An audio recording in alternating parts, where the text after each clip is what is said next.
నవరసంబులుకు నాట్య మయూరియై మూల శబ్దంబుల మోక్షహంస. నవరసంబులుకు నాట్య మయూరియై మూల శబ్దంబుల మోక్షహంస. పరమ పవిత్రమౌ పరమాత్మ గీతయే నేడు నాట్యం బాడుచుండెగనుమా.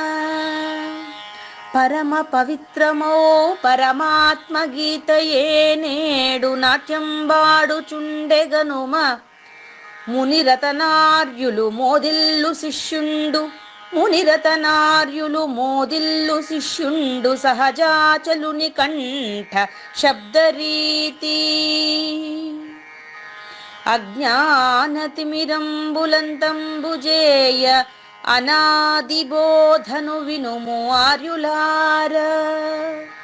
అజ్ఞానతిమిరంబులంతంబుజేయ అనాదిబోధను వినుము ఆర్యులార. వినుము ఆర్యులార. తెలిపే జ్ఞానేశ్వరుల్ గీతన్ దివ్య రీతి.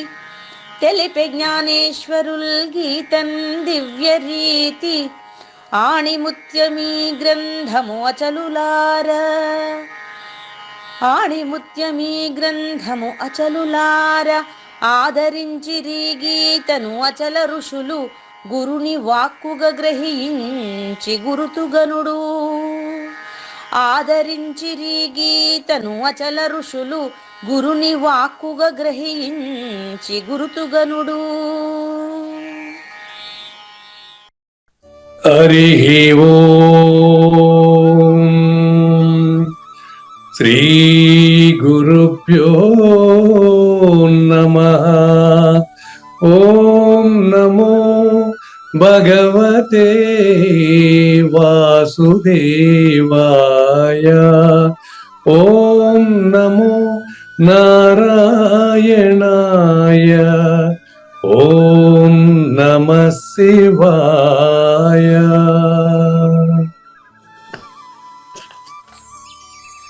ఈ గీతా జ్ఞానయజ్ఞ కార్యక్రమం మొదలై నిన్నటికి 1024 రోజులైందండి. ఈ రోజు 1025వ రోజు.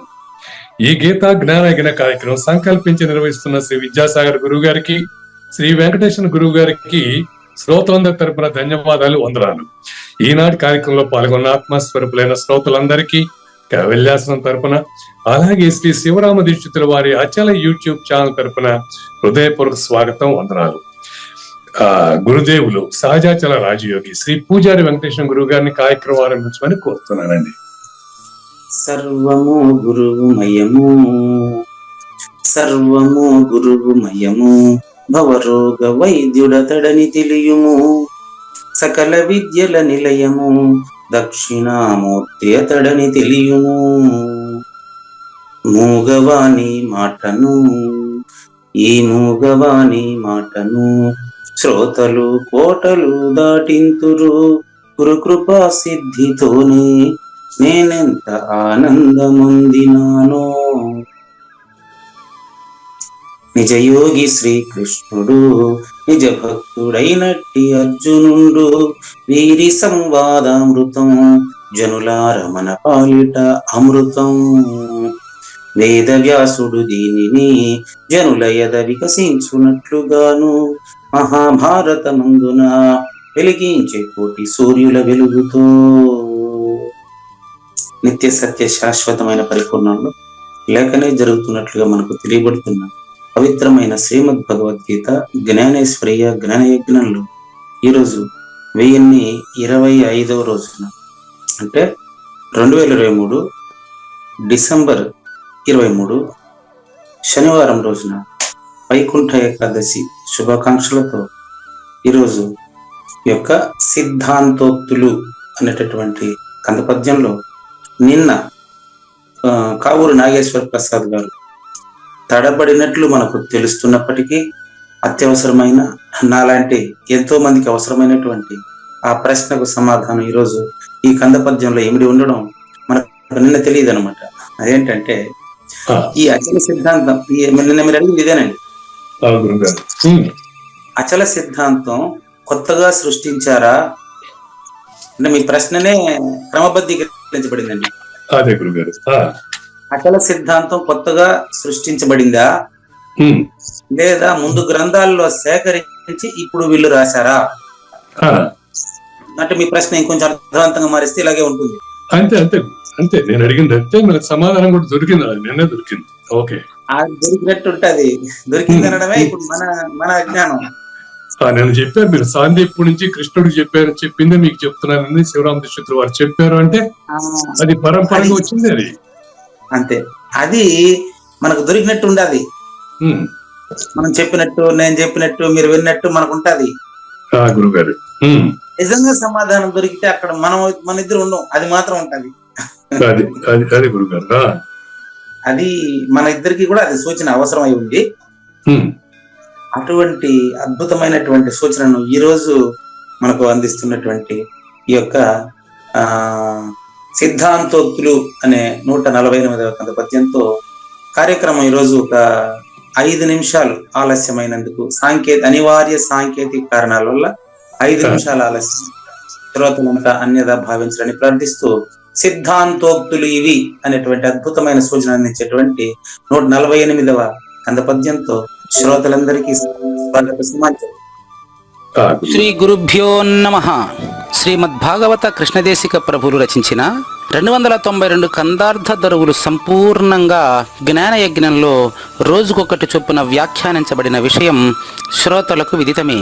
ఈ కందార్థ దరువులను రచించిన 19 సంవత్సరాల వరకు అవి ముద్రణకు నోచుకోలేదని, వాటిలోని నిగూఢ భావాలను మరింత స్పష్టం చేస్తూ రచయిత క్షరాక్షరోపాధి ద్వయదోషరహిత పరమతత్వ కందములు 261 రచించారని, తదుపరి సద్గురు శుభాశీస్సులతో ఈ రెండూ కలిపి ఒకే పుస్తకంగా ముద్రించారని పెద్దలు చెప్పగా విన్నాం. పుస్తకం ఇప్పుడు మన భక్తులతో చాలా మంది దగ్గర ఉంది. ఈ కందపద్యాలు భగవద్గీతకు ఉత్తర గీత వలె సద్గురు భక్తులకు కందార్థ దరువులలోని ఎన్నో సమస్యలకు సమాధానమై విలసిల్లుతోంది. ఎంతో ఉపయోగకరమైనటువంటి ఈ కందపద్యాలను రోజుకు ఒక్కొక్కటి చొప్పున వివరించాలని అడిగిన ప్రత్యక్ష శ్రోతల కోరిక మేరకు జ్ఞానయజ్ఞంలో శ్రీకృష్ణ పరమాత్మ సందేశానికి ముందే ప్రతిరోజు కృష్ణ ప్రభువుల దర్శనం మహద్భాగ్యంగా భావిస్తూ ముందుకు వెళదామా? సిద్ధాంతోక్తులు ఇవి నీ బుద్ధికి తెలిసుండి చదువబోకుము వీటిన్ బద్ధుల వినుమని వారలు యుద్ధమునకు కాలు దూచుందురు పెలుచన్. ఇక్కడ అద్భుతమైన సూచన ఏంటంటే సిద్ధాంత ఉక్తులు. ఉక్తులు అంటే మాటలు అండి. ఉక్తులు అనే పదానికి మాటలు, సిద్ధాంత ఉక్తులు. ఇవి సిద్ధాంత ఉక్తులు, అది అన్వయం. చాలా ముఖ్యమండి. చూడండి, నిన్న ప్రధానమైన ప్రశ్న ఏంటంటే శివరామ దీక్షితులు అచల సిద్ధాంతాన్ని కొత్తగా సృష్టించారా, భగవద్గీత నుంచి సేకరించి ప్రతిపాదించారా అనేటువంటి ప్రశ్న. అదేందో నేను సులభంగా అచల సిద్ధాంతం ఆయన దీక్షితుల వారు కొత్తగా సృష్టించారా, నంబర్ 1. గ్రంథాల నుంచి, భగవద్గీత లాంటి ఉపనిషత్తుల గ్రంథాల నుంచి సేకరించి ప్రతిపాదించారా, నంబర్ 2. నేను సింపుల్ గా నంబర్ 2 అని చెప్పా. అట్లా నంబర్ 2 అని సింపుల్ గా చెప్పినంత మాత్రాన ఎంతో మంది మనలాంటి మందబుద్ధులు ఇంకా చాలా మంది మిగిలి ఉంటారు కదా, వాళ్ళందరికీ సులభంగా తెలియాలి కదా అని కృష్ణదేశికేంద్రులు ఈ పద్యాన్ని మీరే చెప్పండి ప్రతిపాదించారు. సృష్టించారు కాదు, ప్రతిపాదించారు. ప్రతిపాదన చేయడం అంటే ఉన్నది ఉన్నట్లు చెప్పడం. ఉన్నది అంతేనండి, ఉన్నదే. శ్రీధర్లు వారు ఏం చెప్పారో అది మీరు చెప్పారు అంతే. అంతేలా. ఇప్పుడు చెప్పండి, సిద్ధాంతంలో మనిద్దరం లేదు, మనిద్దరు కేవలం పాత్రధారులు అంతే. అంతేలే గురుగారు. పాత్రధారి ఆ ఆర్టికల్ రాశానండి మొన్న, భాగవతం స్పర్శయోగంలో రాశాను ఈ విషయం. పాత్రధారి నాటకం ప్రారంభించడమే పుట్టుక, పాత్రధారి నిష్క్రమించడమే మరణంగా తెలియబడుతుంది. ఈ రెండు కూడా నాటకమే. అదే గురుగారు. అన్నమయ్య పుట్టుటయ్య నిజమో క్వశ్చన్ మార్క్, పోవుటయ్య నిజమో క్వశ్చన్ మార్క్, మధ్యలో మాత్రం నాటకం ఆయన చెప్తాడు. అది మనకు తెలీదా? అంటే ఆయన పుట్టుటయ్య నిజము పోవుటయ్య నిజము అనే దగ్గర క్వశ్చన్ మార్క్ పెట్టుకునేవాడు ఎవరైతే పెట్టుకుంటాడో వాడే నిజంగా తెలిసినవాడు. అరే పుట్టేది నిజం పోయేది నిజం అంటే అది ఆయన ఎందుకు చెప్తాడు? అసలు ఆ సిద్ధాంతం ఎట్లా అవుతుంది? అది నిజంగా దాని మామూలు అర్థం తీసుకుంటే సిద్ధాంతం కాదు. కానీ పుట్టుటయు నిజము నిజమా, పోవుటయు నిజము, చావు పుట్టుకలు నిజమా, క్వశ్చన్ మార్కులు వేసుకునేది ఎందుకు వేసుకోవాలంటే నటనది నీ పని నాటకము.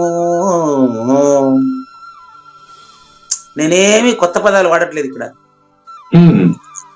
ఏమయ్యా, కన్ను తెరిస్తే జననం, కన్ను మూస్తే మరణం, రెప్పపాటే కదా ప్రయాణం అంటే కన్ను తెరవడం, ప్రయాణం, మళ్ళీ చివరికి మరణం, ఈ మూడు కూడా నాటకంలో భాగాలు. అంతే, సృష్టి నాటకంలో భాగాలు అనేది సిద్ధాంతీకరించబడిన సిద్ధాంతం అవగాహన అయిన వారికి మాత్రమే తెలుస్తుంది. కాబట్టి తెలిసితే మోక్షము, తెలియకుంటే బంధం అంటాడు. ఏం తెలిస్తే ఏం తెలియకపోతే అది గురువే చెప్పాలా, వ్యాఖ్యాత రావాలా, మరి సిద్ధాంతి రావాలా, సైద్ధాంతికంగా ఎక్స్ప్లెయిన్ చేయాలి. కావూరు నాగేశ్వర ప్రసాద్ ప్రశ్నించినట్టుగా పరిప్రశ్న అలవడాలి. తెలిసి నిన్న మీరు 3 సార్లు 4 సార్లు దాన్ని రిపీట్ చేయబట్టి సర్వ వేదాంత సారం ఎక్కడ ప్రశ్న వచ్చినా, ఏ మానవుడికి ప్రశ్న వచ్చినప్పటికీ 1116 ఎపిసోడ్లో గ్యారంటీగా ఉంటుంది. ఏ మానవుడికి ఏ ప్రశ్న వచ్చినా నిన్న చాలా ఇబ్బంది కలిగించారు మీకు, పదే అడిగి. అది నాకు ఇబ్బంది కలిగించినట్టు, నేను ఇబ్బంది పడినట్టు కనిపిస్తుంది అంతే. ఇంతకు ముందు మానవులు గాని, భవిష్యత్తులో మానవులు గాని, ఇప్పుడు మానవులు గాని ప్రశ్నిస్తే ఏ ప్రశ్న అయినా జ్ఞాన యజ్ఞంలో ఉంది అనడానికి నిదర్శనమే జ్ఞాన యజ్ఞం. అదనమాట. అది మీరు ప్రశ్నించినట్టు, నాకు ఇబ్బంది పెట్టినట్టు మీరు అనుకోవడం అంతే. అది ఆ సిద్ధాంతం అంత స్పష్టంగా మన దగ్గర ఎక్స్ప్లెయిన్ చేయబడుతూ ఉండడానికి మనం అదృష్టంగా భావించాలండి. కాబట్టి నీ బుద్ధికి తెలిసుండి, ఇప్పుడు మీకు వార్నింగ్ రెడ్ మార్క్ వస్తుంది. అది ఎందుకో చెప్తా. రెడ్ మార్క్ ఎందుకు తెలుసా మీకు? ఈ రోజు కూడా నేను ప్రారంభించేటప్పుడు మీరు మాట్లాడినారు, అది నాకు నిన్న అర్థమైపోయింది, ఆన్సర్ వచ్చేసింది అన్నారు. అట్లాంటి మాటలు ఎక్కడ మాట్లాడొద్దు. చదువబోకుము వీటిన్. ఎవరికన్నా పోయి చాలా మంది జ్ఞానయజ్ఞం నుంచి కూడా కొంచెం దెబ్బతింటా ఉండేది ఇదే. వాళ్ళు అదే పనిగా కొంతమంది వాదానికి విమర్శలకు పిలిచే వాళ్ళు అయి ఉంటారు. మీరేమో దాదాపుగా స్థిరపడిపోయి ఎక్కడ పోవట్లేదు. నేనేమో ఉన్నది ఉన్నట్టు మీరు అడిగే ప్రశ్నకు సమాధానం తెలిసిపోతుంది కదా అని చెప్పేస్తూ ఉంటాను. ఇలా చెప్పడం వల్ల సమస్యలు కొని తెచ్చుకుంటారు. మీరు వద్దు, మీకు ఆ పని వద్దు, వేరే వాళ్ళకి పోయి చెప్పే ప్రయత్నం చేయబాకండి. చూసుకోండి, సిద్ధాంత ఉక్తులు ఇవి అన్వయం, ఇవి సిద్ధాంత ఉక్తులు.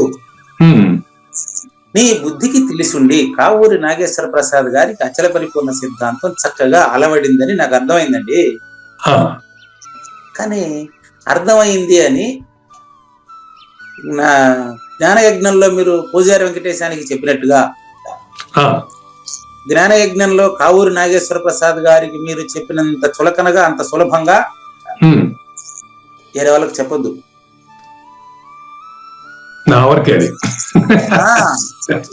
అంతే. ప్రశ్నించిన నేను పెట్టాను, శ్రీనివాసమూర్తి గారు ప్రశ్నించారు నిన్న. వారికి పర్సనల్ గా మెసేజ్ పెట్టాను. ఏమనంటే, అయ్యా దీన్ని మీరు నేరుగా గ్రూప్ లోనే ప్రశ్నించవచ్చు, నేను గ్రూప్ లోనే సమాధానం ఇస్తానని చెప్పాను. కానీ వారు చిట్ట చివరి వేసిన ప్రశ్న నేను గ్రూప్ లో పెట్టలేదు. ఆ, ఎందుకు పెట్టలేదు తెలుసా?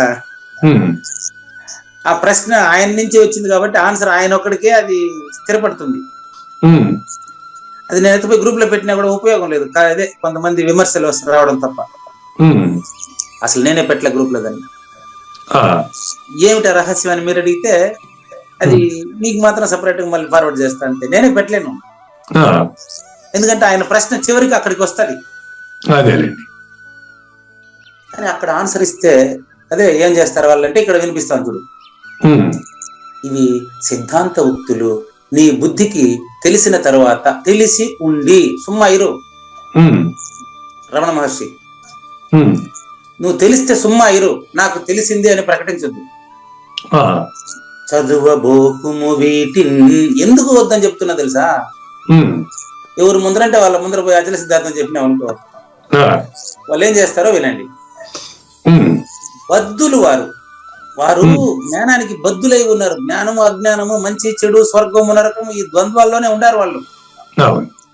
వాళ్ళ దగ్గర పోయి నువ్వు చెప్పినావంటే ఉమ్, వారు ఏం చేస్తారు తెలుసా? ఆ, పెలుచన్ అంటే అచల పరిపూర్ణ పరిజ్ఞానము లేని కారణంగా. ఉమ్, పెలుచన్ అనే పదానికి అదే అర్థం అండి. ఆ, పెలుచన్. ఉమ్, పెలుచన్ ఉమ్, వాళ్ళకు ఆ పెలుచు కాదు, అది చా. అది అక్కడ ప్రింట్ మిస్టేక్. నేను ఇక్కడ కరెక్టే ఉంది చూడండి, మీకు మొబైల్ లో కరెక్ట్ పెట్టాను చూడండి. అదేలేండి. ఉమ్, పెలుచన్ అంటే వారికి నీ మీద చులకన భావం ఏర్పడుతుంది. ఆ, అక్కడ ఏమైతుందంటే నువ్వు తెలిసిన వాడు అవుతున్నావు, అతను తెలియని వాడుగా అతనికి అహం దెబ్బతిని నీ మీద యుద్ధానికి వస్తాడు. అవును. చూస్తున్నారు మీరు చాలా సమాజంలో. అవును. అతను ఏం చేస్తాడు? నాకు మాత్రమే తెలుసు, ప్రపంచంలో ఇంకెవరికి తెలియదు అని నిరూపించే ప్రయత్నంలో ఉన్నాడు. 10 మందిలో ఏమో నిన్ను 10 మంది మెచ్చుకునేస్తున్నారు. అప్పుడు అతను అతను ఈ యొక్క ద్వంద్వ భావం కలిగి ఉన్నందున నీకేం చేస్తాడు? యుద్ధమునకు కాలు ద్రవ్వుచుందురు, నీకేమీ తెలియదు అని నిరూపించే ప్రయత్నం చేస్తూ ఉంటాడు. అంతటి తాగితే పర్వాలే, మిగతా వాళ్ళ దగ్గర అతను దెబ్బలు తింటాడు. అవును. ఇప్పుడు శంకరాచార్యులు, మధ్వాచార్యులు వీళ్ళందరూ కూడా ఇదే, రామానుజాచార్యులు వీళ్ళందరూ ఇదే కదా. మిగతా వాళ్ళ దగ్గర ఇబ్బంది పడ్డారు. ఇబ్బంది పడ్డారు. కానీ నిజానికి ఆ ఇబ్బంది వాళ్ళకి ఇబ్బంది అనిపించదు. ఇప్పుడు ఉదాహరణకు మీరు చూశారు, మన ఏదది కృష్ణాపురం. కృష్ణాపురంలో 3 రోజులు చాలా ప్రశాంతంగా సాగింది. నాకు తెలియదు 3 రోజులు కూడా అతని అనుచరుల్ని పంపించుంటాడని తెలియదు. అడుగోపారి మైక్ తెచ్చి నా దగ్గర పెడతారు, కొంచెం డిస్టర్బెన్స్, అదే సెల్ మొబైల్ తెచ్చి నా దగ్గర పెడతారు. ఎవరో రికార్డ్ చేసుకుంటున్నట్లే మనకి ఎందుకు అనుకున్నా నేను. అంటే అతను అక్షరం వింటున్నా. ఇప్పుడు క్లాస్ లో కూడా ఉంటాడు, అక్షరం వినేది ఎన్నో, అందులో కొంచెం భాగం మాత్రం తీసుకుని విమర్శించేది. గంట పూర్తి వినేదిలే, పూర్తిగా బెటర్ వాళ్ళు కట్ అండ్ దీనిలాగా పూర్తిగా వినేసి ఆ ఒక మాట తీసుకొని మందిని తప్పుదారి పట్టించి వర్గాన్ని తప్పుదావ మళ్ళించే ప్రయత్నం చేస్తారు. అది విమర్శకి అధిక అవకాశం ఉన్న విధంగా దాన్ని మలుస్తారు. అట్ట మలచడంలో అక్కడ పల్లపోతుల పుల్లయార్యుల పరంపర ఉంది కాబట్టి, ఒక సిద్ధాంతం అక్కడ ప్రతిపాదించబడి ఉంది కాబట్టి, అంత పెద్ద అచలాశ్రమం నిస్వార్థంగా నిర్వహించబడుతుంది కాబట్టి అక్కడేం ఇబ్బంది లేదు. అది అదే అనువుగాని చోట అధికుల మనరాదు, కొండార్థ మందు కొంచెమై ఉండదా. కాబట్టి జ్ఞానయజ్ఞం ఇది ప్రపంచ వేదిక అయినప్పటికీ ఇందులో ప్రకటించబడినటువంటి సత్యాన్ని ఎక్కడా ప్రత్యేకంగా నువ్వు ఎవరు ముందరంటే వాళ్ళ ముందర ఇప్పి చెప్పే ప్రయత్నం చేయొద్దు. చెప్పినా అర్థం కాదు, వెరీ క్లియర్. ఎవరికి అర్థం కాదు, చెప్పినా వానికి అర్థం కాదు. అది అందుకనేనేమో అంత అన్నిసార్లు 4-5 సార్లు అడిగారు మీరు. అది ప్రతిపాదించబడింది. ఇది ఎంత రహస్యం అంటే చూడండి, ఈ భావ సంక్షిప్తంగా చెప్తాను చూడండి. ఈ యొక్క తాత్విక శాస్త్రంలో పరిపూర్ణ భావము అత్యంత రహస్యమైందండి. ఎంత రహస్యం అంటే 4వ అధ్యాయం ప్రారంభంలో గురు పరంపర చెప్పేటప్పుడు కృష్ణ పరమాత్మ చెప్తాడండి, చాలా క్లియర్ గా చెప్తాడు. సయేవాయం మయా తేద్య యోగః ప్రోక్తః పురాతనః భక్తోసి మే సఖా చేతి రహస్యం హ్యేతదుత్తమం. 4వ అధ్యాయం శ్లోకం నెంబర్ 3. చూడండి, రహస్యం ఎక్కడ ఉందండి, మాకు వినిపిస్తా ఉందని మీరు అనుకోవచ్చు, చాలా మంది అనుకోవచ్చు. అది రహస్యమైనప్పటికీ బట్టబయలు. 4వ అధ్యాయం 3వ శ్లోకంలో చెప్తాడు కృష్ణ పరమాత్మ. స ఏవాయం మయా తేద్య పెట్టారు చూడండి ఆయన వెంటనే. యోగః ప్రోక్తః పురాతనః. నేను మీరు అడిగిన ప్రశ్నకు వివరమైన సమాధానం, సిద్ధాంతీకరించబడిన సమాధానం. స ఏ వాయం మయ ఇది ఏతే ఆద్య. ఇంకా పైకి తేండి, 10వ వచనం కూడా ఉంటారు, ఇంకా పైకి తేండి. ఆద్య ఇక్కడ చూద్దాం, చూడు ఆద్య, చూడు అద్య, చూడు పదంలా ఈ రోజు. కానీ అద్య ఈ రోజు, ఆద్య కూడా విడదీయచ్చు. ఎట్లా? ఆద్య అంటే ఆదిలో, ఎక్కడి నుంచి? మొదటి శ్లోకంలో ఉండేదే కదా. వివస్వతే యోగం ప్రోక్తవాన్ అహం అవ్యయం వివస్వాన్ మనవే ప్రాహ మను ఇక్ష్వాకవే బ్రవీత్. ఈ రహస్యము మొదట దక్షిణామూర్తి నుంచి శ్రీ మహావిష్ణువైన నేను సేకరించాను. ఇమం వివస్వతే యోగం ప్రోక్తవాన్ అహం అవ్యయం. అవ్యయమైన ఈ యోగం నా నుంచి వివస్వాన్ సూర్యుడికి చెప్పబడింది. సూర్యుడి నుంచి మానవుడికి మనవే ప్రాహ మానవుడికి చెప్పబడింది. ఆ మానవుడు ఎవరు తెలుసా? ముందుగా యాజ్ఞవల్క్య మహర్షి. యాజ్ఞవల్క్య మహర్షి నుంచి వరుసగా మానవుల్లో అందిస్తూ, అందులో ఇక్ష్వాక మహారాజు అనేటి ఒకడు ఉండేవాడు. ఇక్ష్వాకవే, ఇక్ష్వాక మహారాజు అంటే రామాయణంలో వస్తాడు. అంతకుముందు కృతయుగం ఉండేది, లేదా సత్యయుగం అంటారు దాన్ని. అక్కడ గురు శిష్యుల సంబంధం అవసరం లేకుండా ఉండేది. అందరూ గురువులు గాని అందరూ మంచి జ్ఞానంతో ఉండేవాళ్ళు. అక్కడ గురు శిష్య సంబంధం అవసరం లేకుండా ఉండేది. అందరూ ధర్మం 4 పాదాల మీద నడిచేది. కృతయుగంలో అవసరం లేదు ఇది. కానీ త్రేతాయుగానికి వచ్చేటప్పటికి ఇదే ధర్మం పాటించడం తగ్గి రావణాసురుడిలాగా, అంటే కామ క్రోధ లోభ మోహ మద మాత్సర్యాలతో, రాగ ద్వేషాలతో, ఈర్ష్య అసూయలతో మరి పెచ్చుమీరుతూ ఉండడం వలన ఇది అవసరమైంది. అక్కడ ఇక్ష్వాక మహారాజుకి చెప్పబడింది. ఇక్ష్వాక మహారాజు అంటే ఇంకా రామాయణం. అక్కడి నుంచి గురు పరంపర మీకు తెలుసు. మళ్ళీ 3వ శ్లోకం తీసుకోండి, ఈ రహస్యం తీసుకోండి. అక్కడ నాడు నేను ఆద్య చెప్తే అందుకనే అది వచ్చింది. అద్య నేడు యోగ, అదే యోగ శాస్త్రం ఇది. ఇదే యోగ శాస్త్రం దక్షిణామూర్తి నుంచి శ్రీ మహావిష్ణువు గ్రహించినది. సూర్య భగవాను నుండి శ్రీ యాజ్ఞవల్కి జనకులు. ఇట్లా ఈ విధంగా వచ్చింది. యాజ్ఞవల్కి జనక మహారాజు ఈ విధంగా వచ్చింది అనమాట.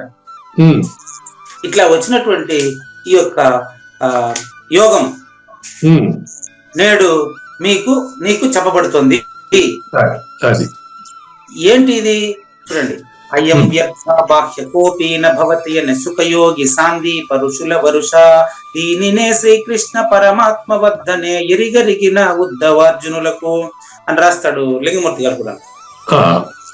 ఇట్లా ఇంత ప్రాచీనమైనటువంటిది ఇది.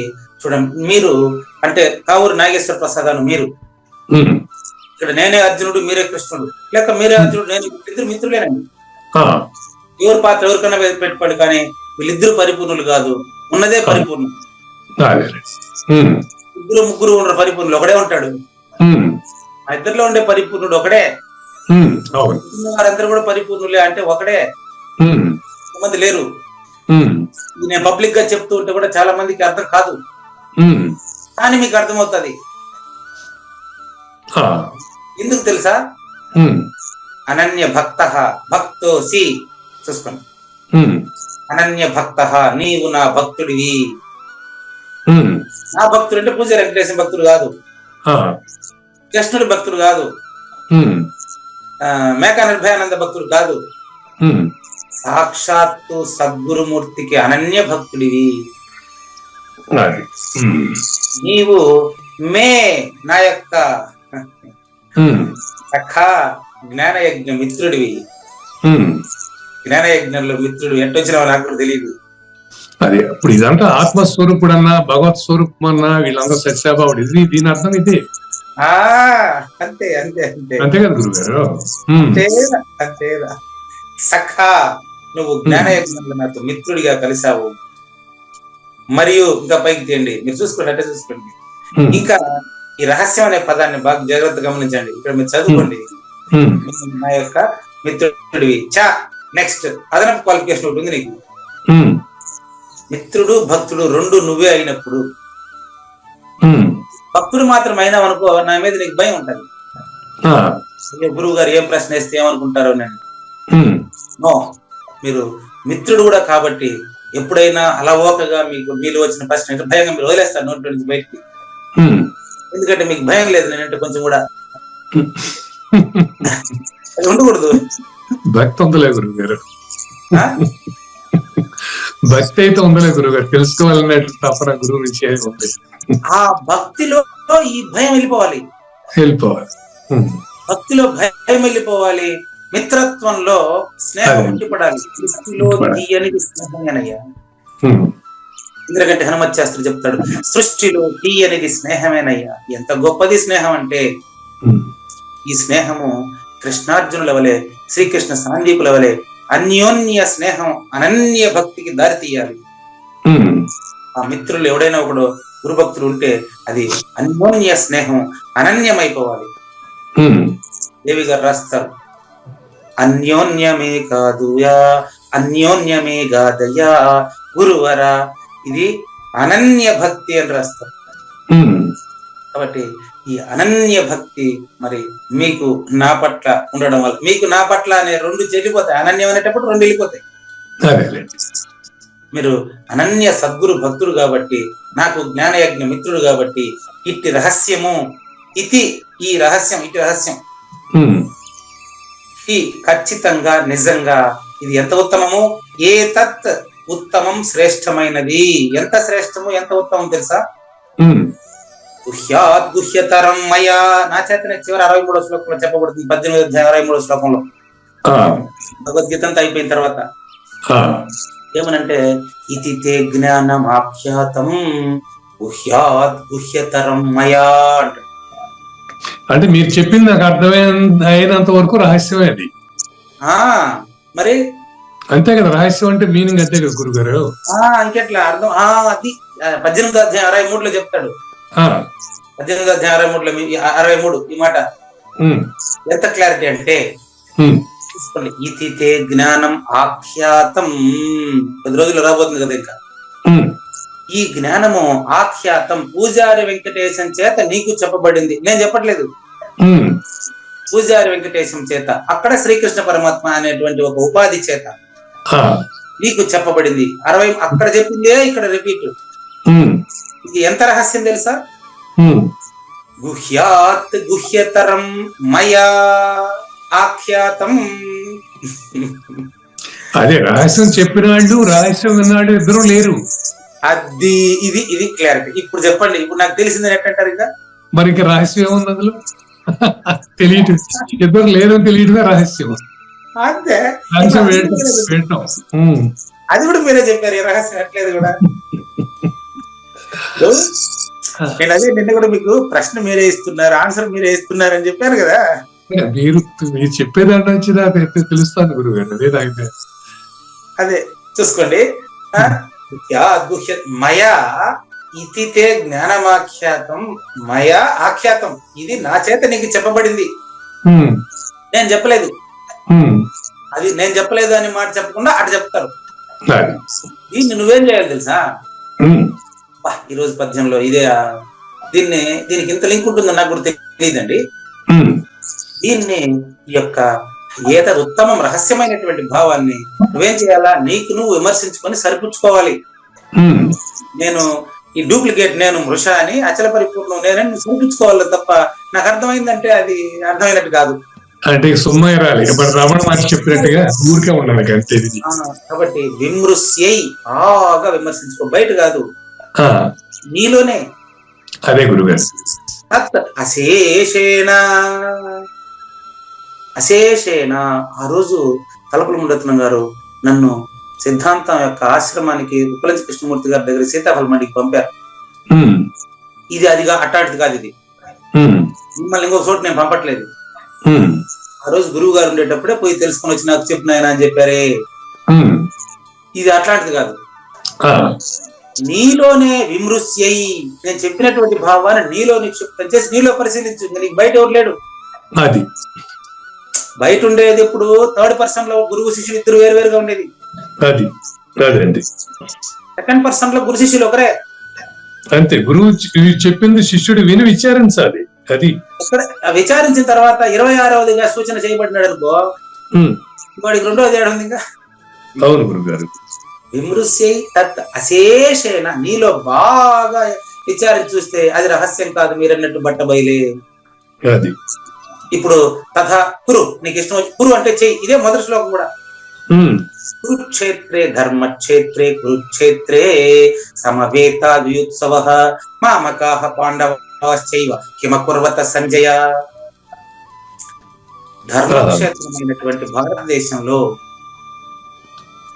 ధర్మక్షేత్రమైనటువంటి భారతదేశంలో కురుక్షేత్రాలు 2 ఉన్నాయి. భారతదేశంలో ఒక యజ్ఞం జరుగుతుంది 2021 నుంచి 24 వరకు, 3 ఏళ్ల పైన. ఆ ధర్మక్షేత్రమైనటువంటి భారతదేశంలో కురుక్షేత్రం అంటే అర్థం ఏంటంటే, కురుక్షేత్రాలు ఇక్కడ 2. ఒకటి కావూరి నాగేశ్వర ప్రసాద్, మరొకటి పూజారి వెంకటేశం. వీళ్ళిద్దరి మధ్య ఏం జరిగిందో జ్ఞానయజ్ఞ ప్రత్యక్ష శ్రోత మీరు తెలుసుకొని, దీంట్లో ఎవరు పూజారి వెంకటేశం పై చేయి సాధించాడా లేకపోతే కావూరి నాగేశ్వర ప్రసాద్ పై చేయి సాధించాడా చూసుకోండి. గురుగారు మాట చెప్తున్నాను, అవగాహన చేసుకున్నారా? అంతేనండి, ఫ్రెండ్లీ మ్యాచ్. సమవేత, నైస్, వెరీ నైస్. సమవేత అంటే ఈ మొదటి శ్లోకానికి కొత్త అర్థం వస్తా ఉంది, చూసుకోండి. గురుగారు పవిత్రమైనటువంటి విశాల భారతావనిలో ప్రపంచానికే తలమానికమైనటువంటి వేదభూమి, కర్మభూమి, పుణ్యభూమి భారతదేశంలో 2021 నుంచి 23 వరకు మరి నిర్వహించబడినటువంటి జ్ఞానయజ్ఞంలో ధర్మక్షేత్రమైన భారతదేశంలో కురుక్షేత్రే సమవేత జ్ఞానయజ్ఞం అనే కురుక్షేత్రంలో 2 వ్యక్తులుగా మీకు కనిపిస్తున్నటువంటి నా పుత్రులు, గురు బిడ్డలు, ఒకే ఒక వ్యక్తి, ఇద్దరుగా మీకు యాక్షన్ లో కనిపిస్తున్నటువంటి వాళ్ళిద్దరు కూడా మామకాహ పాండవాశ్చైవ, నేను నాది అనేటువంటి ఆ 2 పదాలని స్పష్టంగా విమర్శించడానికి ఇందులో ఎవరు గురువు ఎవరు శిష్యుడో మీరు తెలుసుకోలేరు. వాళ్ళిద్దరు మిత్రులు, వాళ్ళిద్దరు గురు శిష్యులు, వాళ్ళిద్దరు నా భక్తులు. కృష్ణుడు ఒకడు అర్జునుడా, ఒకడు గురువు, ఒకడు శిష్యుడా, ఒకడు తలపుల మురత్నమా, ఒకడు పూజారి వెంకటేశమా, ఒకడు మేకా నిర్భయానంద, ఒకడు కావూరి నాగేశ్వర ప్రసాద్, మీకు సంబంధం లేదు. అసలు ఆ డిఫరెన్సియేషన్ ఉండదు అక్కడ. వాళ్ళిద్దరు లేదు. అది వాళ్ళిద్దరు మిత్రులుగా ఏం మాట్లాడుకుంటున్నారో. కిం అకుర్వత సంజయ, జ్ఞానయజ్ఞం వింటున్న ప్రత్యక్ష శ్రోత. సంజయ అంటే అదే అర్థం. సంజయ అంటే సమ్యక్ జయుడే సంజయుడు. ఇంద్రియాలను పూర్తిగా నిగ్రహించి ఇంద్రియాతీతమైన 26వ జ్ఞానాన్ని తెలియజేయడానికి, ప్రపంచానికి తెలియజేయడానికి గువ్విళ్ళూరుతున్నటువంటి జ్ఞానయజ్ఞ ప్రత్యక్ష శ్రోత కావూరి నాగేశ్వర ప్రసాద్, ఈ పూజారి వెంకటేశం వీళ్ళిద్దరు కిమకుర్వత ఏం చేశారు ప్రపంచానికి తెలియజేయండి అనేది ఆ శ్లోకం అర్థంగా మనకు తెలియబడుతుంది.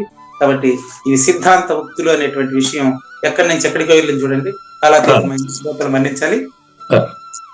ఇవి సిద్ధాంత ఉక్తులు ఆయన, ఇవి సిద్ధాంత ఉక్తులు. జ్ఞానయజ్ఞ ప్రత్యక్ష శ్రోత మీరందరూ కూడా, ప్రతి ఒక్కరూ కూడా దీన్ని మీ మనసులో నిక్షిప్తం చేసుకొని మీ బుద్ధికి తెలిసి దీన్ని మీరు ఆచరణ యోగ్యులు కావాలని తప్ప దీన్ని బద్దులను అంటే ఈ సాంప్రదాయానికి సంబంధమే లేకుండా, అచల సాంప్రదాయానికి సంబంధమే లేకుండా కేవలం శివరామ చదువుకోండి, మీకు అన్ని తెలిసిపోతుంది, భగవద్గీత అవసరం లేదు, పూజలు అవసరం లేదు, గుడికి అవసరం లేదు అనేటువంటి అజ్ఞానుల ముందర దీన్ని పెట్టబాకండి. కేవలం పుస్తకాలు చదువుకుంటే మోక్షం వచ్చేస్తుందని చెప్పే వాళ్ళని మాట వినబాకండి. వినుమని వాళ్ళకు పోయి మీరు చెప్పబాకండి.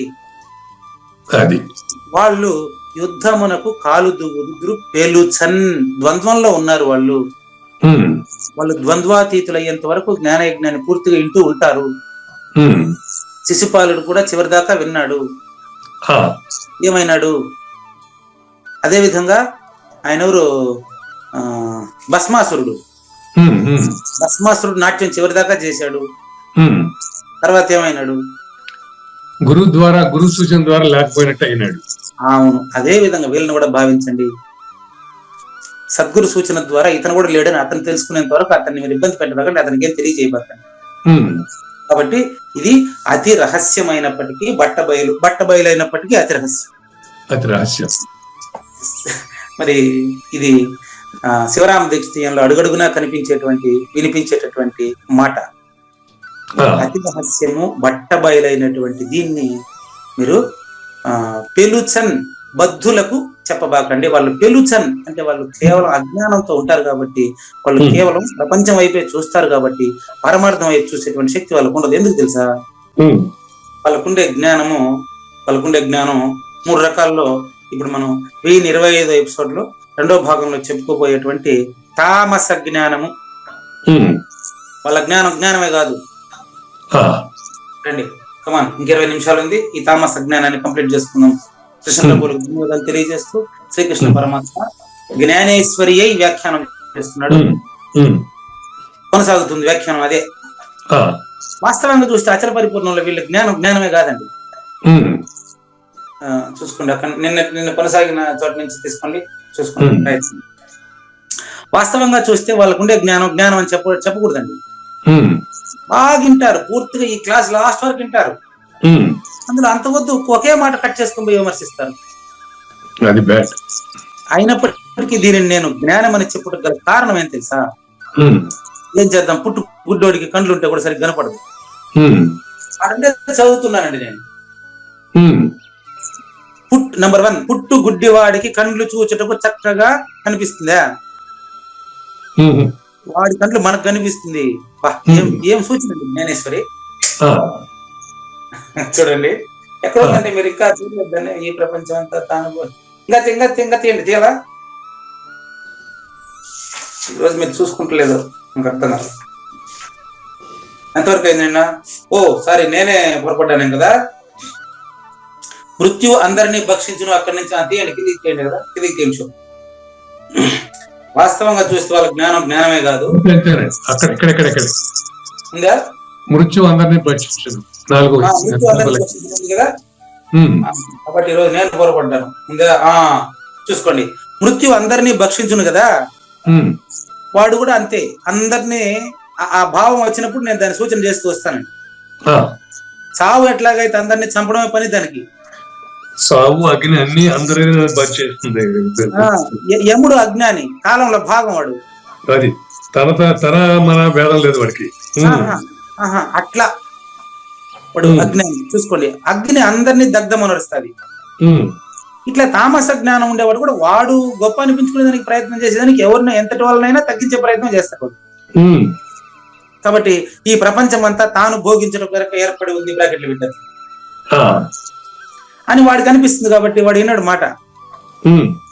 ఈ జగత్తంతా నేను భోగించుటకు ఏర్పడిందని విశ్వసించే వాడి వంతుకు ఒకే ఫలం వస్తుంది.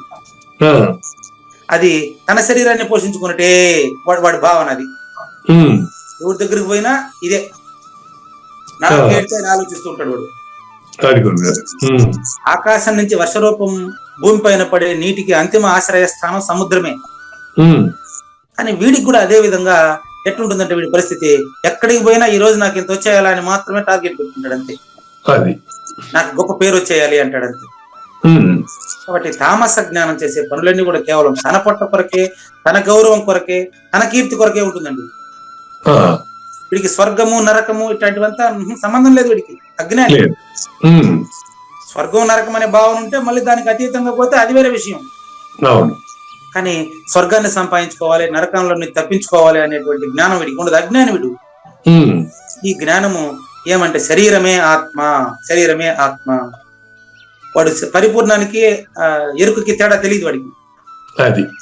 దేవుడు అంటే కేవలం రాతి విగ్రహం అందు మాత్రమే ఉన్నది అనుకునే వాళ్ళు కొంతమంది అయితే ఈడు అట్లాంటి వాడే. ఏమంటాడంటే రాతి విగ్రహము అచల పరిపూర్ణ గురుమూర్తికి సూచన, అది ఆ, తద్వారా గురువు నీకు ఎక్స్ప్లెయిన్ చేయాలి అవును. అని. ఈ జ్ఞానం శరీర పాతమగుడు తోడనే కర్మలన్నిటితో పాటు ఆత్మ కూడా నశిస్తా ఉందని, ఈ రెండు ఒకటేనని, వీడు భోగించుటకు ఏ కర్మ మిగిలి ఉండదని, సావుతో సర్వం సమాప్తమవుతుందని భావిస్తాడు వీడు. మా గురువు గారు చెప్పిన మొదటి ఆడియో సృష్టి వార్తీక సిద్ధాంతంలో ఉందనుకుంటా. మా గురువు గారు 7 ఆడియోలు ఉన్నాయండి, వాటిల్లో ఉంది ఈ విషయం అంతా చెప్పున్నారు గురువు గారు కూడా. ఒకవేళ ఈశ్వరుడు ఉన్నాడని, అతడు అందరి భోగములను అనుభవించుట ప్రవృత్త మనర్చుని అంగీకరించినప్పటికీ ఈ జ్ఞానము అట్టి ఈశ్వరుణ్ణి పడగొట్టుమని, అన్ని చిక్కులు అందువల్ల తొలగిపోవునని బోధిస్తాడు. మన నివాస స్థలము ఉంటున్న దేవాలయంలో రాతి విగ్రహంలో ఉండే ఈశ్వరుడు దేవుడైతే ఏం చెప్తాడంటే, ఈ ప్రపంచమంతా ఉండే కొండలంతా కూడా కదలాలి కదా అంటాడు. నిజంగా రాతి విగ్రహం దేవుడైతే ఈ ప్రపంచం ఉండే కొండ పెద్ద పెద్ద రాయి కదా, అక్కడికి పోతే మోక్షం వస్తుందని అడుగుతాడు. ఎందుకంటే గుడికి పోవడంలో ఉండే పరమార్థం వాడికి తెలియదు.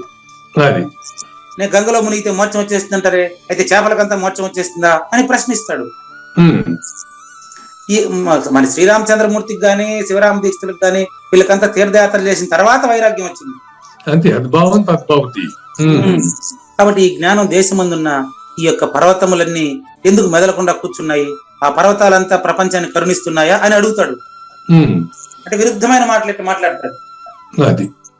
కాబట్టి ఈ జ్ఞానము ఈశ్వరుడు ఉన్నాడని ఒకవేళ అంగీకరించిన అతడు కేవలం రాతి విగ్రహమే అవుతుంది. వాడికి రాయి అది, ఊరికి నాస్తికుడికి అది రాయి, ఆస్తికుడికి దైవం. కానీ నాస్తికం కాదు, ఆస్తికం కాదు, అచల పరిపూర్ణ ప్రబోధ సిద్ధాంతం.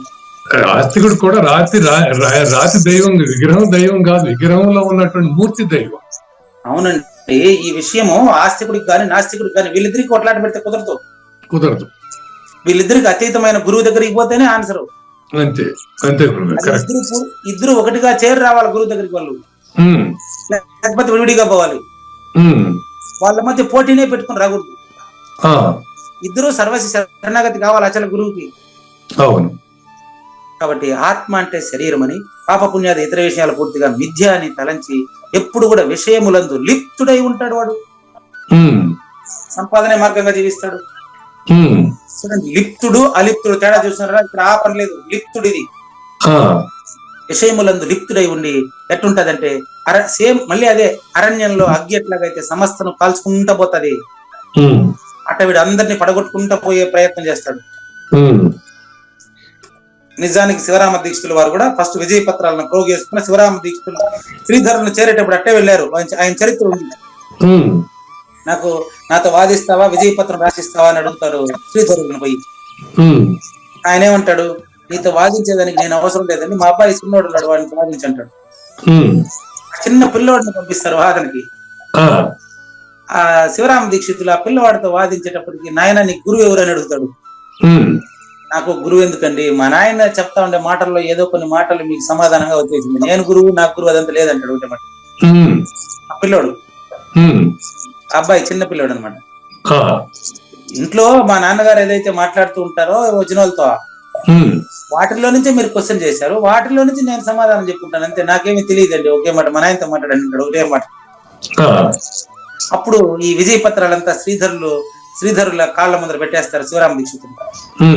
అప్పటి నుంచి ఆయన్ని గురువుగా భావించి 4 సంవత్సరాల వారికి సేవ చేసి వారి తదనంతరం ఉండి తర్వాత నారాయణపురం వచ్చినట్లు, హైదరాబాద్ వచ్చి ప్రబోధన సిద్ధాంతీకరించినట్లు మనకు ఆయన చరిత్ర చెప్తా ఉంది. కాబట్టి చూడండి, ఏదైతే నేను గెలవాలా అనేటువంటిది తామసమేనండి. మానవుడి మనస్సున చర్మ చక్షువులకు గోచరించున్నది, ఇంద్రియములని మరిపించున్నది, మాధుర్యము కలిగినట్టు వస్తువులు మాత్రమైంది అంటాడు. కంటికి కనిపించేదాన్ని మాత్రమే నమ్ముతాడు వాడు. సరైనవి అనే నమ్మకం వాడికి కలుగుతుంది. దీన్ని తామసము అంటారు. ఇంకా తక్కువగా చెప్తాను చూడండి, 13 నిమిషాలు ఉంది కదా, ఇంకా సంక్షిప్తం చేసి చెప్తానంటున్నారు గణేశ్వరి. కావూరి నాగేశ్వర ప్రసాద్ గారు, ఈ ఆలోచన ప్రవాహమే వృద్ధి పొంది పొగగా ఏర్పడిన మేఘములు ఆకాశమున వ్యర్థంగానే అట్ట తిరుగుతా ఉంటాయి కదా, అట్ట అజ్ఞాని ఉమ్, ఏమీ తెలియకుండా ఈ పొగబోయి నల్లగా తిరుగుతూ ఉంటుందంటే అట్ట అజ్ఞాని వాడికి ఏమీ తెలియకుండానే వాదించే ప్రయత్నం చేస్తూ గుర్తింపు కోసం పాకులాడుతూ ఉంటాడు. ఉమ్, నెక్స్ట్ ఈ అజ్ఞానిని తామస అజ్ఞానిని దేంతో పోల్చి చూడండి. కొన్ని అడవి మొక్కలు ఉన్నాయి. ఆ, అవి పచ్చగా ఉండకపోయినప్పటికీ, ఆక్సిజన్ మనకి ఇవ్వకపోయినప్పటికీ, పనికి రాకపోయినప్పటికీ, పనికి వచ్చి ఎండి కట్టెలుగా మనకు దేనికి పనికి రాకపోయినప్పటికీ ఆ, అనవసరంగా అడవులు పెరిగి పెద్దవై నాశనం పొందుతా ఉంటాయి. అవును. ఇది నంబర్ 1 ఎగ్జాంపుల్ అజ్ఞానికి, అజ్ఞానికి అది తామస అజ్ఞానికి. అది పుట్టి పోతా ఉంటాడు అర్థం లేకుండా. ఉమ్, నంబర్ 2, ఉమ్, అది ఉదాహరణ మాత్రమే చెప్తున్నారండి, నిజానికి ఉపయోగపడిన వస్తువు ప్రపంచంలో ఏది లేదు. లేదు లేదు కానీ మనకి ఈ ఆధ్యాత్మికంగా ఉపయోగం ఏర్పరిచి. అంతే. ఇంకో ఉదాహరణ చూడండి. ఉమ్, నంబర్ 2, చెరకు యొక్క పైభాగం. ఉమ్, చెరకు మధ్యలో తీయగా ఉంటది, ఆ, పోను తీయగా ఉంటది. ఉమ్, కొన ఎవరు తినరు, సోగా చెరకు పైన కొన. గురుగారు అది తినేదానికి పనికిరాదు, కానీ అది ఆవులకు పనికి వస్తుంది, ఇంకా బాగా బ్రహ్మాండంగా పాలిస్తాయి తింటే, అది వేరే విషయం. అది, ఆ, మనకు తినేదానికి చెరకు పై భాగం పనికిరాదు, ఆకులు ఉంటాయి. అవును. ఆ విధంగా మనం నేర్చుకునేదానికి వీడు పనికిరాడు. వీడు జ్ఞానము అజ్ఞానములతో కూడి కేవలం అజ్ఞానాన్ని ప్రదర్శించేవాడు పనికిరాడు నీకు నేర్చుకునేదానికి. అది నెక్స్ట్, నపుంసకుడు సంతానానికి పనికిరాడు. నంబర్ 3. అట్లా కొన్ని చెట్లు ఉన్నాయి, అడవిలో పెరిగేటువంటి చెట్లు, దేనికి పనికిరాని చెట్లు ఉన్నాయి. అవి ఎంతగా పెరిగినప్పటికీ నిరుపయోగమే అవుతాయి. నెక్స్ట్, చిన్నపిల్లవాని లక్ష్యం ఉంటది. చిన్నపిల్లవాడు నీ లక్ష్యం ఏమిరా అంటే వాడు ఆటలో గెలవడం వాడి లక్ష్యం. అట్లుంటది వీడి కథ అజ్ఞానికి. చిన్నపిల్లవాడి లక్ష్యం ఏందిరా అంటే నేను ఇప్పుడు ఈ క్రికెట్ మ్యాచ్ లో ఫస్ట్ ప్రైజ్ రావాలంటాడు. అంతే, వాడికి ఎదిరిసింది అది. ఆ టైంలో నేను జనన మరణాల నుంచి జయించాలనే పెద్ద లక్ష్యం ఆ వయసులో ఉంటది వాడికి. కానీ ప్రహ్లాదుడు అట్ట వాళ్ళని మనం ఏం చేయలేమనుకో, మనం ఏం చెప్పలేమనుకో. కానీ సహజంగా చిన్నపిల్లలకు ఉండే లక్ష్యం లాంటిది ఈ కథ. వాడి దగ్గర ఎంత జ్ఞానం ఉన్నప్పటికీ ఒకవేళ కొన్ని శ్లోకాలు వచ్చి ఉండొచ్చు కాక, శివరామ దీక్షలో కొన్ని కంఠస్థం పెట్టి చెప్పొచ్చు కాక, కొన్ని కంద పద్యాలు కందార్థాలు బట్టి చెప్పొచ్చు కాక, అది దొంగ ఇంట్లో ఉండే ద్రవ్యం లాంటిది. నెంబర్ 5, దొంగ ఇంట్లో ఉండే ద్రవ్యం. వాడు కూడా కొంతమందిని శిష్యులుగా చేర్చుకోవచ్చు కాక. వాడి యొక్క బోధ ఎట్లాంటిది తెలుసా? మేక కంఠంలో ఉండే స్తనములు లాంటిది. మేక కంఠంలో స్తనములు ఉంటాయి, ఏలాడుతూ ఉంటాయి రెండు. అవి తాగితే పాలు రావు దూడకి. అట్లా మేక కంఠంలో ఉండే స్థానములు అది చూసేదానికి ఎంత చక్కగా ఉన్నప్పటికీ వాటి వల్ల దూడకి పాలు రాదు. ఆ విధంగా వీడు శ్లోకాలు నేర్చుకున్నప్పటికీ, వీడు కొన్ని భగవద్గీత శ్లోకాలు బట్టి చెప్పినప్పటికీ ఇతనికి వీడు మాటికి ఏం చేస్తాడు తెలుసా? విన్నా నేను మీటింగ్ లో చాలా చోట్ల. యోగ వాసిష్టంలో ఉండే ప్రమాణమైంది ఎత్తుకొచ్చి పెట్టాడు ముందర. భ్రమేణోహం భ్రమేణత్వం భ్రమేణోపాసకో జనః భ్రమేణీశ్వర భావత్వం భ్రమమూలమిదం జగత్ అంటాడు. మాట ఎత్తుకుంటే అంటే వీడికి అంతా బ్రహ్మ తెలిసిపోయింది అన్నట్టే. అది శివరామ దీక్షితులు ఏ పరిస్థితిలో వాడారు, ఆ బృహద్ వాసిష్టాన్ని యోగ వాసిష్టం నుంచి ఎలా సేకరించారో తెలిసిన తర్వాత ఆ మాట చెప్పాలి. కానీ ఆ శ్లోకం వాడికి వచ్చినప్పటికి దాంట్లో అర్థం వాడికి తెలియదు.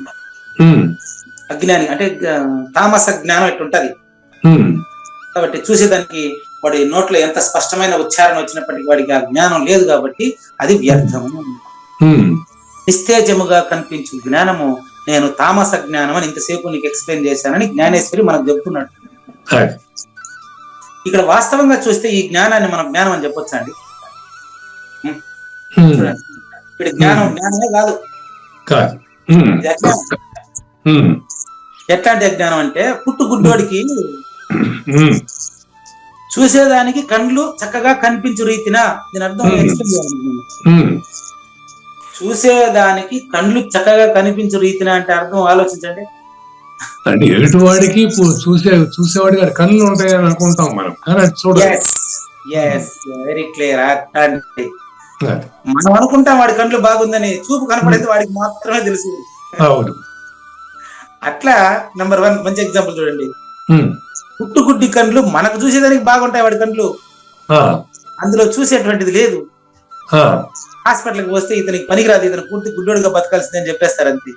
ఉమ్, అట్ట వాడికంతా వాడు వదిలేయాలి అంతే మనం. ఉమ్, నెక్స్ట్ చెవిటి వాడి చెవులు కూడా మనకు చూసేదానికి బాగా అందంగా కనిపిస్తాం, ఎందుకు వినపడలేదంటే అది డాక్టర్ అడగాల. ఉమ్, అట్లా వాడు కూడా మనలాగా మనిషిలాగా కనిపిస్తాడు, ఆ, కానీ అతని జ్ఞానం జ్ఞానం అని చెప్పకూడదు. బా, చెప్పలేదు. ఉమ్, ఇక్కడ మూడో ఎగ్జాంపుల్ ఉంది చూడండి. మీరు చూడండి కానీ. ఆ, చదవండి. మద్యమును లోకులు పానము అనురీతిన, ఇది మూడో ఎగ్జాంపుల్. ఉమ్, నిజానికి ప్రాణ అపాన వ్యాన ఉదాన సమాన ఈ వాయువుల్లో పానము అంటే పీల్చదగింది అని అర్థం, అవును. ఉమ్, కానీ మద్యపానం ఆడబారదు అని రాస్తారు కన్నడలో. ఉమ్, ధూమపానం ఆడబారదు, మద్యపానం ఆడబారదు అని రాస్తారు. కానీ ఇక్కడ పానం అనేది కనుక కలిపి చూస్తే పానం అంటే తాగదగింది అని అర్థం. తాగేది పానం, పానీయం, పానం. ఉమ్, పానం అంటే తాగదగింది, ఉమ్, కానీ మద్యపానము అంటే మద్యము తాగదగినది అని అర్థం వస్తుంది దాంట్లో. అటు చెప్తాడు వీడు. ఇప్పుడు మద్యము పానం అంటే తాగదగింది అని అర్థం. ఉమ్, సరే, ఇంకొక మాట ఒక ఆయన నాకు ఇప్పుడు గుర్తు, సిగరెట్ తాగుతూ ఏమయ్యా నేను అప్పుడు మేము చిన్నప్పుడు, నేను ఒక 5 ఏళ్ళప్పుడు మాది బంక్ అంగడి ఉండేదండి, చిల్లరంగడి. ఆ, అందులో మా పెద్దమ్మ సిగరెట్ బీడీలు ఇవన్నీ కూడా అమ్మేవారు. ఉమ్, అప్పుడు నేను ఈ సిగరెట్ పైన ఉండే చిన్న అక్షరాలతో ఏంది చదవండి అని చెప్పి వాళ్ళని చదివిపించేవాడిని. ఆ, అప్పుడు వాళ్ళు cigarette smoking is injurious to health అని రాసి పెట్టింటారు ప్రతి సిగరెట్ ప్యాకెట్ పైన. అవును. అప్పుడే అడిగాను నేను, ఆ, ఏమయ్యా మీకు బుద్ధి ఉందా? ఇంత స్పష్టంగా సిగరెట్ స్మోకింగ్ ఈజ్ ఆరోగ్యాన్ని పాడు చేసి మీరు తాగదు, ఇంత స్పష్టంగా ఉంటే మళ్ళీ మీరు తాగదు, మీకు బుద్ధి ఉందా అని అడిగేవాడిని. ఆ, అప్పుడు వాళ్ళు నాకు చెప్పిన ఆన్సర్ చూడండి. ఉమ్, బాబు, మేము ఏడ తాగుతున్నాం నాయన, మేము వదిలేస్తున్నాం కదా. ఏం చేయమంటారు చెప్పండి. తాకుండా ఒకళ్ళేడు కదా గురువు గారు, వదిలేస్తున్నారు కదా అంటాడు. ఆడు వదిలేదే చెబుతున్నాడు, మరి పొగ పీల్చడం. అవునండి, తాగలేదు కదా, వదిలేస్తున్నా కదా. అట్లా అంటారా? వాడు బాగుంది. చెప్పేది, నేను తాగి వదిలేస్తున్నా కదా, నేను తాగేయట్లేదు కదా, మళ్ళీ వదిలేస్తున్నా కదా. అదే వదిలేస్తున్నాను, అదేలే అల్టిమేట్ జరిగేది అదేగా. ఏం చేయమంటారు చెప్తుంది. ఆ, నేను 2004 నేను టీచర్ గా పనిచేసేటప్పుడు ఒక రోజు మెయిన్ పేపర్ లో వచ్చిందనమాట, ఆ, ఈ విధంగా ఆల్కహాల్ ఈ విధంగా ఆరోగ్యానికి హాని కాబట్టి దీన్ని పూర్తిగా తాగడం మానేస్తే బాగుంటుందని పలానా డాక్టర్ పలానా పరిశోధన అని చెప్పి ఒక ఆయన చూపించారన్నమాట. ఆ, వాళ్ళు ఆయన దానికి అంటాడు, ఉమ్, వాళ్ళు ఊరికే ఎందుకు అట్లా చెప్పారంటే ఉమ్, దానికి ఒక కథ చెప్తాడు, మంచి ఇది చెప్తాడు.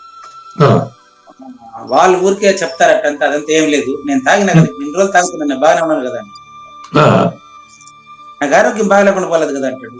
ఆ, కానీ మా బంధువులు ఒక ఆయన కంప్లీట్ గా తినేసిన, ఆయన లివర్ కంప్లీట్ గా తినేసి కేవలం ఎముకలు మాత్రం మిగిలినాయి ఇప్పుడు మనకి 65 సంవత్సరాల వయసులో.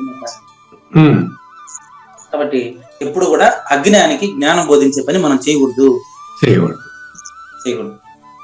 వాళ్ళు బ్రాందీ షాపులు ఎక్కువగా లాభం సంపాదించేస్తారని బ్రాందీ షాపులు వాళ్ళ మీద ఒప్పకుండా వేసిన ప్రకటన అంటాడు ఆయన. ఇట్లా ఏదో ఒకటి చెప్తారు వాళ్ళు, వాళ్ళకి అనుకూలంగా వాళ్ళు మాట్లాడేస్తారు. కాబట్టి మద్యమును పానము అని చెప్పినట్టుగా తామస జ్ఞానం కూడా జ్ఞానం అనట కేవలం సంకేతాన్ని సూచించుటకే కాబట్టి మద్యపానం అని చెప్పినంత మాత్రం తాగేదని కాదు. అట్లా జ్ఞానం అని చెప్పినంత మాత్రం అజ్ఞానం జ్ఞానం అని కాదు. అచల పరిపూర్ణ జ్ఞానం, నిజమైన జ్ఞానం, అదే జ్ఞానాతీతం. కాబట్టి తాత్పర్యం ఏమంటే తామస వృత్తికి ఉండేటువంటి జ్ఞానం వాస్తవానికి జ్ఞానం కాదు, అది కేవలము తెరిచి ఉన్న కనులకు చీకటి. అంటే ఇప్పుడు మనం తామస జ్ఞానాన్ని తెలుసుకుంటున్నాం కానీ మన తామస జ్ఞానంలో మనం లేము. అటు మనం చెప్పకూడదండి, అంత బహిరంగంగా చెప్పకూడదండి. కానీ ఇప్పుడు ఇప్పుడు తెలుసుకునే యొక్క అర్థం అదే కదా చెప్పారు. అవును, అదే మీకు చెప్పింది. సిద్ధాంతోక్తులు సిద్ధాంతోక్తులు ఇది అట్లా మాట్లాడకూడదు. అట్లా ఓకే. కాబట్టి తెరిచి ఉన్న కనులకు చీకటి, అది తామస జ్ఞానం. కాబట్టి తెరిచి ఉన్న కనులకు చీకటి అంటే అచల పరిపూర్ణుడు ప్రపంచాన్ని పరిపూర్ణంగానే చూస్తాడు అనేది రహస్యం. దృష్టిం జ్ఞానమయం కృత్వా పశ్యేత్ బ్రహ్మమయం జగత్. కాబట్టి శ్రోత్ర శ్రేష్ఠుడమైన ఓ కవురు నాగేశ్వర ప్రసాద్ గారు ఇప్పుడు చెప్పినట్టు నేను అజ్ఞానంలో లేను, మనం అజ్ఞానంలో లేము అని ఎక్కడ ప్రకటించుకుంటాం. లేవని కాదు, కొంత పోర్షన్ బెటర్ అంతే, మనం లేవని చెప్పడానికి లేదు అక్కడ. నేను మీ గురించి చెప్పలా నేను. నాలాంటి అజ్ఞానికి అని మీరు చాలా సార్లు వాడారు, అట్టే ఉండాలి మనం. అట్లా కవురు నాగేశ్వర ప్రసాద్ గారు త్రిగుణముల వలన ఏర్పడేటువంటి జ్ఞానం ఏది కూడా జ్ఞానం కాదు, త్రిగుణాతీతమైన జ్ఞానమే అచల పరిపూర్ణ జ్ఞానం, నిజమైన జ్ఞానం. కాబట్టి మీకు ఈ త్రివిధముగా గల జ్ఞాన ప్రకాశం వల్ల కర్త చేసే పనులన్నీ జరుగుతున్నట్లు కనిపిస్తాయి. కానీ త్రిగుణాలకు అతీతంగా ఉండేవాడు చేసే పనే కాదు, అది కర్తృత్వ రహిత కర్మ, అది కార్యం అయిపోతుంది. దాన్ని సాత్విక కర్మ అంటారు. ఒక కర్మలు 3 రకాలు. ఇప్పుడు జ్ఞానం 3 రకాలు అయిపోయిందండి. ఇది సాత్విక జ్ఞానము, రాజస జ్ఞానము, తామస జ్ఞానం 3 రకాలు అయిపోయిందండి. నెక్స్ట్ క్లాస్ లో 23వ శ్లోకంలో సాత్విక జ్ఞానం ఎట్టుంటది, సారీ సాత్విక కర్మ ఎలా ఉంటది, సాత్విక కర్మ నెక్స్ట్ క్లాస్ లో వివరించబడుతుందండి. ఏమిది లేదు ఉన్నది లేకపోయినా ఈ గొప్ప మర్మమంతా వలన తేటగా తెలిసెనయ్యా. నామరూపంబులన్నీ జగతిలో నిజమైన వనుచు నమ్మి తత్వదృష్టి లోపము విపరీత జ్ఞానమే తామసంబు. శ్రీకృష్ణుని పలుకును సూటిగా తలపల మునిరత్నమే శ్రీమించిన భావమై సద్గురువు చెప్పకనే చెప్పెను గదా. సద్గురాత్మ అండి. మంగళం అమ్మ కానండి. జయమంగళం నిత్య శుభమంగళం జయతు జయమంగళం మహోత్సవమంగళం. జయమంగళం నిత్య శుభమంగళం జయతు జయమంగళం మహోత్సవమంగళం. శ్రీమించునచలంబు సూచించినటువంటి దక్షిణామూర్తికి దండమిడుతూ, శ్రీమించునచలంబు సూచించినటువంటి దక్షిణామూర్తికి దండమిడుతూ, శ్రీ మహావిష్ణువు సూర్య భగవానుడు యాజ్ఞవల్కి జనక రాజఋషికి జయమంగళం నిత్య శుభమంగళం జయతు జయమంగళం మహోత్సవమంగళం. అయం వ్యర్థ బాహ్య కోపి నభవతి అనే సుఖయోగి సాంది పరుసుల వరుస.